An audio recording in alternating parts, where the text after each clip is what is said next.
இன்னைக்கு ஒரு சின்ன சேலஞ்ச் நம்ம ட்ரை பண்ண போகிறோம். நம்மளோட inner strength, stability and focus எந்த அளவில் இருக்குது அப்படின்னு தெரிஞ்சுக்கிறதுக்காக. ஸோ பேசிக்கலி எல்லாருமே வந்து லைக் எக்ஸசைஸ் பண்ணுறோம், ஸ்ட்ரென்த் ட்ரைனிங் பண்ணுறோம், அதெல்லாம் பண்ணுறோம் இல்லையா? பட் நம்மளோட இன்னர் ஸ்ட்ரென்த் எந்த அளவில் இருக்குது அப்படின்னு தெரிஞ்சுக்கிறதுக்கு இந்த சின்ன ஒரு ஆக்டிவிட்டி நம்ம செய்யலாம். So very simple. நம்ம ஸ்ட்ரைட்டாக நின்றுக்கணும், கையை மேலே தூக்கிக்குங்க, காலை வந்து எல் ஷேப்பில் வச்சுக்கணும். இந்த மாதிரி கண்ணை திறந்துட்டு யாருனால வேணாலும் செய்ய முடியும், இதில் ஒரு பிரமாதமும் கிடையாது.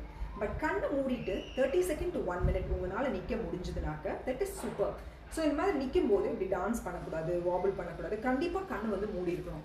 இப்படி பண்ணும்போது உங்களோட இன்னர் ஸ்ட்ரென்த் அண்ட் ஸ்டெபிலிட்டி நீங்கள் தெரிஞ்சுக்க முடியும். ஸோ 30 செகண்ட் to 1 minute உங்களால் நிற்க முடிஞ்சுது அப்படின்னா கண்டிப்பாக நீங்கள் வந்து ஃபோக்கஸ்டாக இருக்கீங்க. அப்படி ஒருவேளை நிற்க முடியல அப்படின்னாக்க கண்டினியூஸாக அதை ப்ராக்டிஸ் பண்ணிகிட்டே இருங்க, வந்துடும். இவென்ச்சுவலி உங்களால் நிற்க முடியும். ஸோ இதனால என்ன அட்வான்டேஜ் அண்ட் பெனிஃபிட் இருக்குன்னு பார்த்தீங்கன்னா, ஆன்டி ஏஜிங்.